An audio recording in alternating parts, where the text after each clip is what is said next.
따뜻해지니까 한편으로는 좋죠.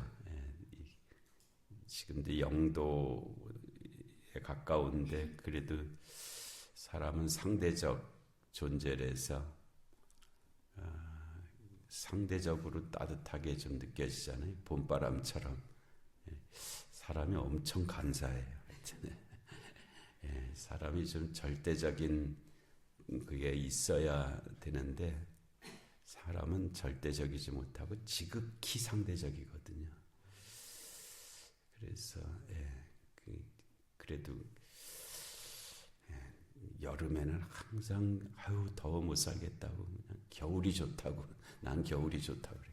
겨울만 오면 나는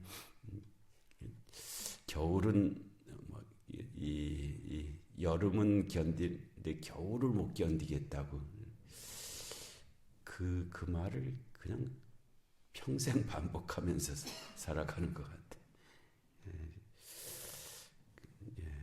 우리는 좀 절대적인 것에 대해서 감각이 거의 없고요. 절대적인 것에 대한 감각은 거의 없고 있는 것은 상대적인 것에 대한 감각뿐입니다. 그래갖고 뭐 화장실 가서도 5분이면은 다 적응이 된다 그러잖아요. 그 냄새 어떤 냄새가 나더라도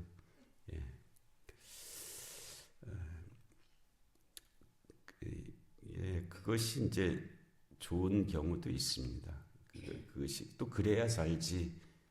또 그러지 않으면은 그 불편함이 그냥 계속되면은 견뎌내기가 힘들잖아요. 그래서 상대적인 게 좋은 때도 있기는 있는데 그래도 이제 절대적인 것에 대한 기준 그런 것이 없으면은 너무 그냥 물질적인 그런 개념이 되어버리잖아요. 모든 것의 가치가 상대화되어 버리면은 정말 귀하게 여겨야 될 것을 귀하게 여기지 못하고 모든 것을 파편화시키고 상대화시키면은 그 가치를 우리가 지키지도 못하고 누리지도 못하고 이제 그렇게 살게 되는데요. 43절에 이틀이 지나매 하는 것은 이제 사마리아에서 이틀을 유하셨잖아요. 아마 그 이틀을 가리키는 말 같아요. 이틀이 지나매 예수께서 거기를 떠나 갈릴리로 가시며 지금 원래 유대에서 갈릴리로 가시던 중이었죠. 그래서 이 갈릴리라고 하는 이 지역이 이제 사마리아 윗지방이잖아요. 여기도 북이스라엘 땅이어서 아수르가 점령한 그 땅의 역사를 갖고 있는데 유독 이제 사마리아 사람들만 이방인들과 혼혈이 많이 되어 있고 같은 지역인데 저 갈릴리 쪽은 이제 그렇지를 않아서 갈릴리 사람들은 유대인이라고 하는 정체성을 가지고 있고 사마리아 사람들은 사마리아인이라고 하는 정체성을 가지고 있고 그래서 저 갈릴리 심지어는 갈릴리 사람들이 사마리아 지역을 우회해서 다닌단 말이에요. 예루살렘 사람만 그러는 것이 아니라 갈릴리 사람들도 사마리아를 안 들어가려고 하고 우회해서 다니고 사마리아 사람하고 잘 안 만나려고 하고 뭐 이렇게 된. 그것은 역사적으로 아수르가 집중적으로 북이스라엘의 수도였던 사마리아 지역에 주로 혼혈 이방인들을 이렇게 집중적으로 배치한 그런 역사적 결과라고 합니다. 북이스라엘 지역도 뭐 마찬가지였는데 거기 좀 비교적 덜한 거죠. 별로 차이도 안 나는데 이 갈릴리는 자기들은 유대인이다 이제 이래고 있고 사마리아 지역만 이제 그렇게 여김을 받고 뭐 그런 거예요. 그렇지만은 저 남쪽에 있는 유대 사람들, 예루살렘 사람들은 갈릴리 사람들도 저 이방인들이다 이제 이렇게 취급하고 뭐 그래서 이방의 갈릴리 또는 나사렛에서 무슨 선한 것이 나겠느냐 뭐 이제 이렇게 한 그런 때였습니다. 그래서 갈릴리 사람들하고 예루살렘 사람들은 사이가 안 좋았어요. 갈릴리 사람들이 주로 이제 예루살렘 사람들이 유대 사람들이 갈릴리를 무시했고, 또 사람이 무시당한 가만히 있나요? 또 이제 갈릴리 사람들은 이 예루살렘 사람들을 배척하고 뭐 이렇게 하는 그런 관계였습니다. 그래서 예수님이 있던 고향이 갈릴리이기 때문에 이제 갈릴리로 가시며 친히 증언하시기를 선지자가 고향에서는 높임을 받지 못한다, 이렇게 말씀을 하셨어요. 이게 문제 속담이죠, 속담. 이 속담이라는 것은 한 사람이 우연히 만들어낸 말이 아니라 오랜 삶의 경험의 평균치, 뭐 이렇게 그런 개념을 가지고 있어요. 그래서 속담은 어느 정도 그 상황, 그 공간, 그 공동체에서 적용이 되잖아요. 아침에 일찍 일어나는 새가 벌레를 잡는다. 그거는 일반적으로 그렇게 적용되는 그런 거죠. 그래서 이 속담은 그 환경 속에서 늘 일어나는 일의 평균치이기 때문에 대개 이제 그렇게 되게 되어 있죠. 그래서 이 예수님이 말씀하신 선지자가 고향에서는 높임을 받지 못한다는 것도 일반적으로 그렇다는 거예요. 근데 이제 왜 그러냐 하면은 이 선지자가 날 때부터 선지자가 아니잖아요. 제사장은 날 때부터 제사장입니다. 그 가문으로 이렇게 계속 이어져 오는 거기 때문에 제사장 아들이 제사장 되고 뭐 이렇게 돼서 이제 그렇게 되는데, 선지자는 살다가 하나님으로부터 어느 순간에 부름을 받은 사람들이거든요. 이전까지는 똑같이 살던 사람들이었는데 갑자기 선지자의 역할을 하게 된단 말이에요. 그러니까 이제 그 선지자의 과거를 아는 사람들, 네가 언제서부터 선지자냐? 너도 우리와 똑같은 사람이었는데 왜 갑자기 이상한 말하고 사냐? 이제 이렇게 될 수밖에 없잖아요. 그러니까 선지자가 고향에서는 높임을 받지 못하죠. 다른 지역으로 가면 하나님의 말씀을 선포하고 그러니까 그런 믿음이 있는 사람들에게는 이제 역임을 받잖아요. 참 귀한 분이다, 뭐 이렇게 되는데, 그의 이전을 아는 사람들은 우리와 같이 그냥 놀던 사람인데 갑자기 이 선지자라고 이렇게 하나님의 말씀을 전한다고 그러면은 이제 그걸 받아들이지 못하는 거지. 받아들여야 되는데 일반적으로는 받아들이지 못한다는 거예요.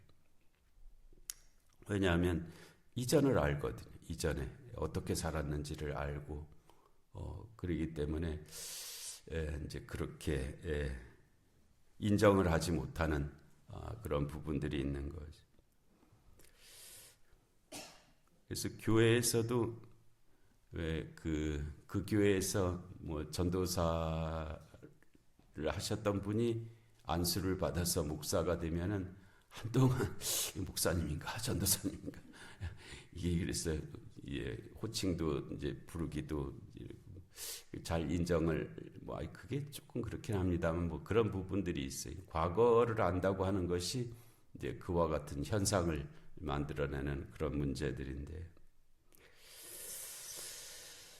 예수님이 갈릴리 출신이기 때문에 거기서 30년 정도까지는 목수로 이렇게 사셨다 그러니까 사람들이 다 예수님을 인정 못하죠. 저 요셉의 아들이 아니냐? 하면서 그의 형제가 여기 있지 않냐? 하면서 그 예수님을 인정하지 못하는 그 갈릴리 사람들이 많이 있었죠. 아주 가까운 사람들은 그렇게까지도 예수님을 인정하지 못하는 그런 일이 있었습니다. 그래서 우리들도 이제 가까운 사람들을 잘 인정을 못하죠. 먼 데 있는 사람들은 인정을 하고 가까운 데 있는 사람들을 인정을, 자주 만나는 사람을 귀히 여기지를 못하고 가끔 만나는 사람을 귀히 여깁니다. 근데 이거는 사람이 다 비슷하니까 그렇게 되기는 하지만 조금 생각해 보면 이럴 일은 아니다라는 것을 알 수가 있습니다. 왜냐하면 자주 만나는 사람은 엄청 귀한 사람이거든요.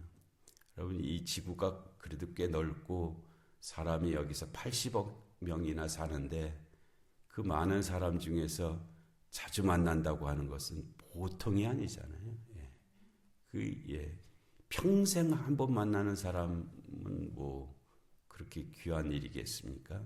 근데 눈만 뜨면 만나는 사람은 귀한 사람들입니다. 엄청난 뭔가가 있는 거죠. 그래서 그 톨스토이의 작품에 나온 말로 제가 기억하는데, 제일 귀한 일, 제일 귀한 사람, 제일 귀한 시간이 뭐냐라는 세 가지 질문이 있잖아요. 당신에게 제일 귀한 시간은 언제냐? 지금이라는 거예요. 지금.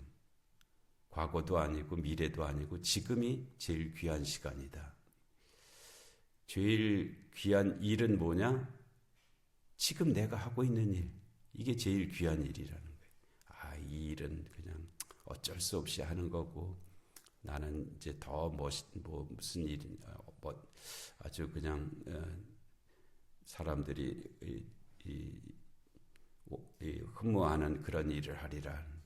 그건 나중에 하면 되는 거고, 하여튼 제일 귀한 일은 지금 내가 하고 있는 일이 제일 귀한 일이다. 지금 우리는 새벽 기도하는 일이 제일 귀한 일이죠. 다른 것은 뭐 그렇게 나중에 생각할 일이고요. 그리고 제일 귀한 사람 누구냐? 지금 네 앞에 있는 사람. 지금 내 앞에 있는 사람이 제일 귀한 사람이다. 다른 사람도 귀하지만 지금 내 앞에 있는 사람이 제일 귀한 사람이다.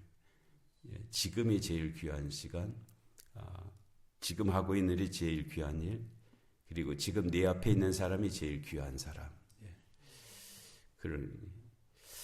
그런데 우리는 먼 데 있는 사람하고는 안 싸우면서 가까운 데 있는 사람하고 싸우면서 살거든요.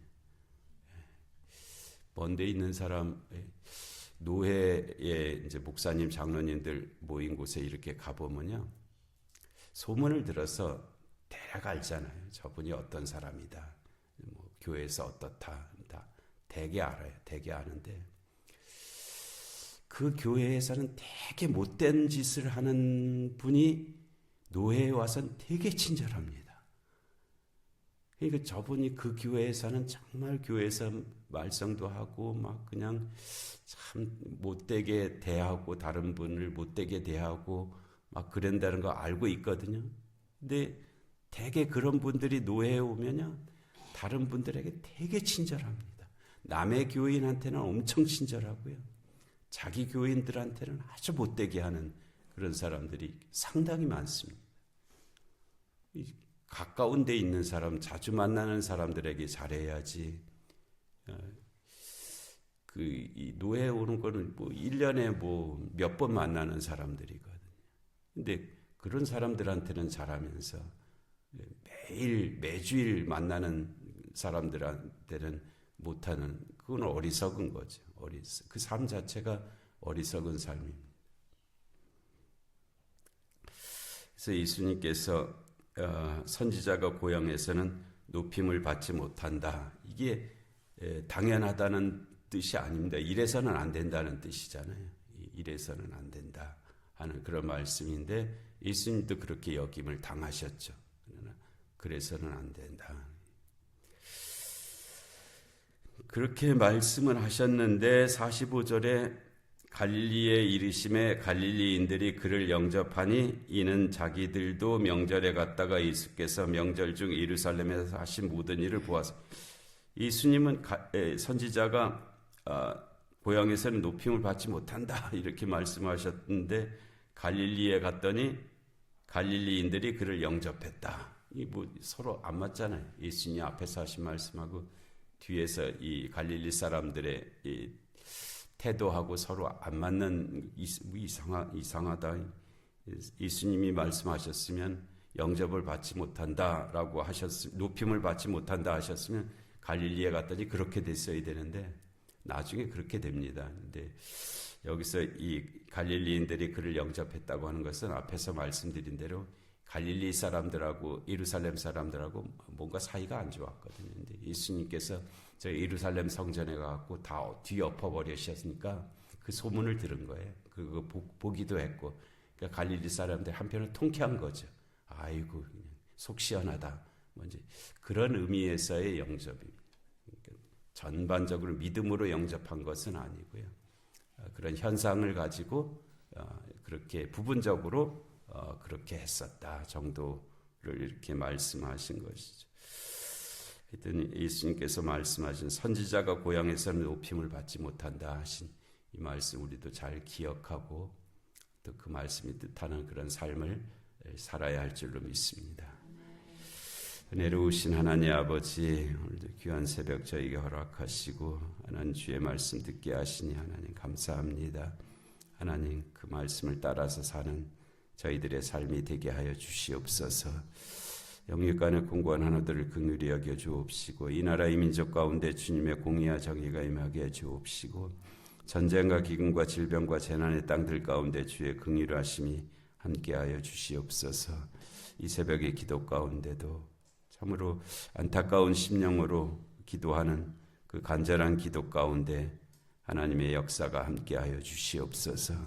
예수님의 이름으로 기도하옵나이다. 아멘.